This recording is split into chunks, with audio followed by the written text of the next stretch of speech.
On YouTube, welcome to Upside DIY. So that's pasteurized processed cheese. I'm pretty sure Pabst Blue Ribbon is a beer, but yeah, got an old box, might be collectible.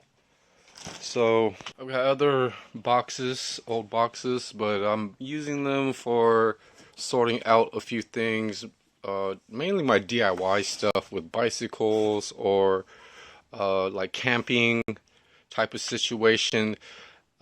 Sort out, there's just like cans and empty, WD-40 cans. I basically put holes, two holes, and drained out all the oil because it lost compression.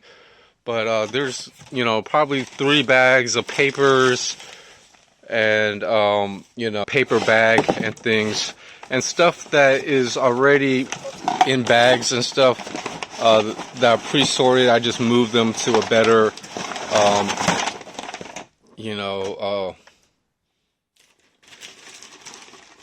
better thing.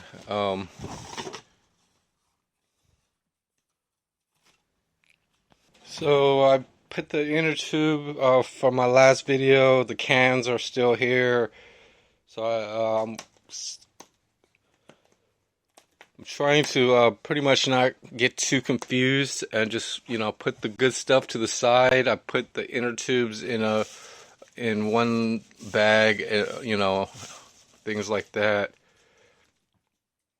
I'm also re-gluing the insoles. I added, some more silicone so that some of it wasn't, but I trimmed it up. I finished trimming it, and then now it's just being glued like that.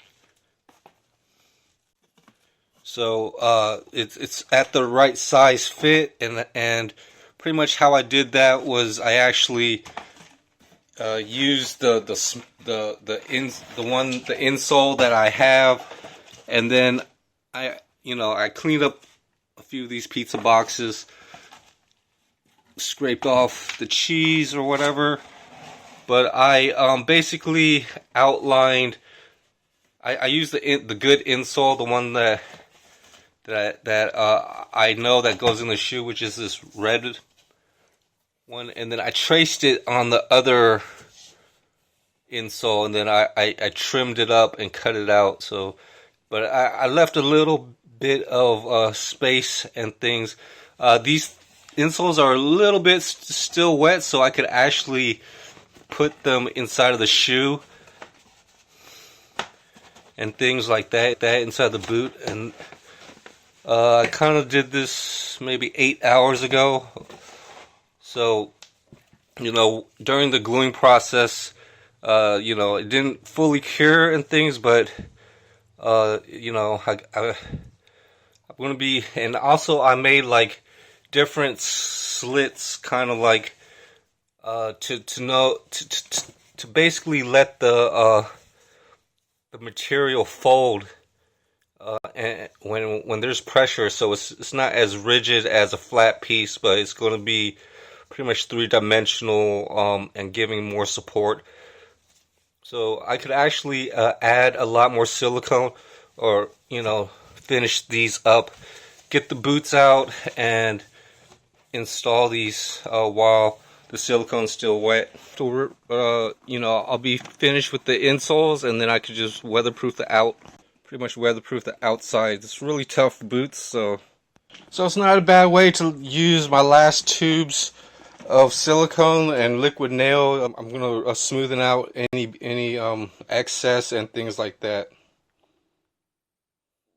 And here's pretty much the insole with all the silicone. It's going to really seal this up and keep it more durable and waterproof, I'm hoping. So yeah, I just need to put this inside the boot now. So here's kind of a look at it before, and here's kind of like the after. It doesn't fit 100% great, but I'm going to have to, wear it and things, and it should press down and cushion up. If I had to, if I have to, I might add a little more silicone and things like that. And it does get a little messy, so I just smeared, every, all the extra. I mean, there's stuff inside the boot, and that's the best I could do for now. It's going to clear up and things. I rubbed pretty much as I could. And seeing how things YouTube, I'm gonna finish up my weatherproofing boots. Just finished up using this. So I just wrapped the tape so I could use it the rest of this for the next boot. And like I mentioned, there's just I just evened out a lot of the silicone, and also first I trimmed up, and then I re-glued, and then now I'm just evening out the glue, and then I need to add some fabric on top of these insoles, glue some fabric, and then pretty much add glue at the bottom and put it into the boot. It gets really messy, so I pretty much have like a toothbrush, and then yeah, I put the insoles in this. Hopefully it doesn't get too messy, but it kind of fits pretty good. I made these were the right insoles for this boot and things, and I made some foam padding to go underneath, glued it, and it got so messy and stuff, so I finished up weatherproofing, and I even smeared silicone around the base where the soles are, and I use this toothbrush to get into really tight grooves or really tiny areas. This thing had pretty much some random silicone on it, so this is going to be kind of like my silicone brush. And there are some thicker spots and things, but it's all evened out when it dries up and things like that, or and I kind of put the small lace buckles in that way, just because if they were on the other, folded out, it might affect whatever's on the leather and things like that. I could try to move it and things, but those are going to be sealed, and hopefully, yeah, I could just redo that if anything were to happen and things. But I just wanted to kind of show you guys, this DIY hack, I guess, to weatherproof leather or just any kind of shoe. So not bad. I kind of did everything according to plan and things like that. The insoles do fit real nice because those were the original insoles. And I worked on this, and having that toothbrush and weatherproofing these boots, it's just as according to plan. And I appreciate everybody's support and keeping me focused. But when all the silicone is going to really seal this up and keep it more durable and waterproof, I'm hoping.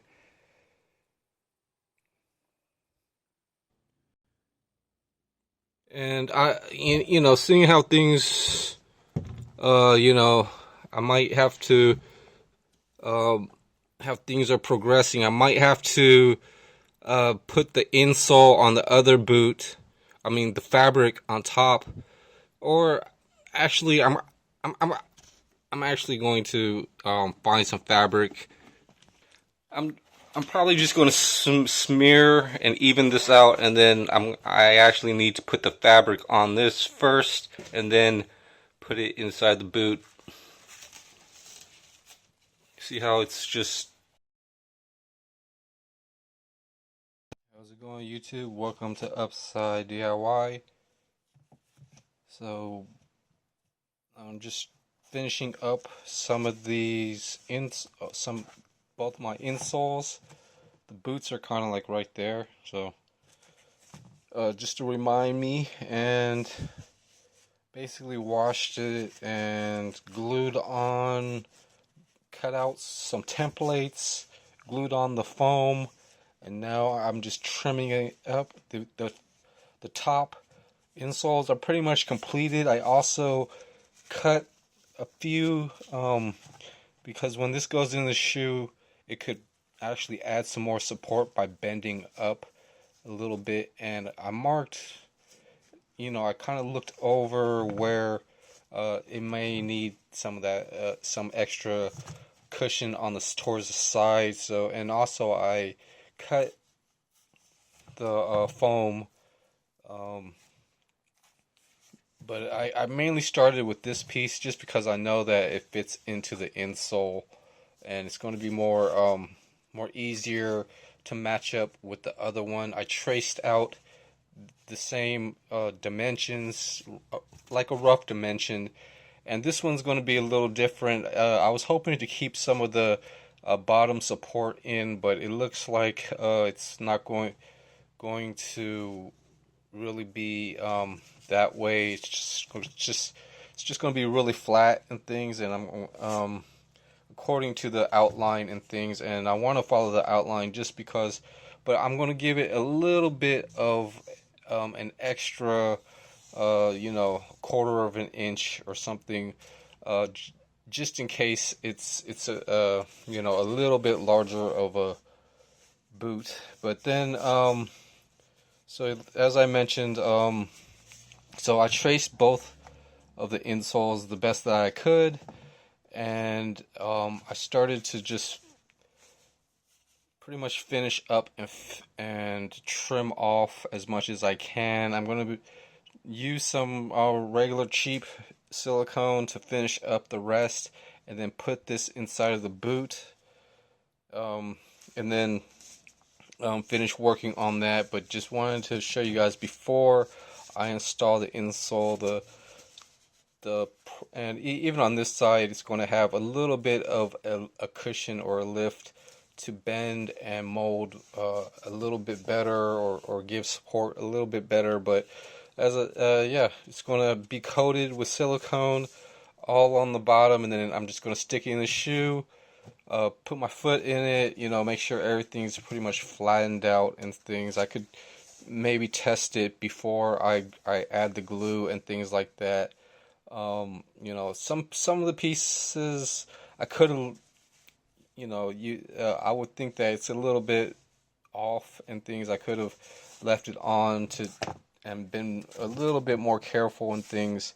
I could actually try to glue on just the missing piece for that. Now that I kind of see that, I kind of could have kept that. But most of where the creases and where the foam is going to be connected and things are kind of in a good spot, I guess. But in the heel area, it's kind of straight. There's really not that much give, and plus it's kind of matching on both sides now. So maybe it's good as how it is. And then all I have to do now is actually do the other pair of insoles, and then that's just pretty good progress.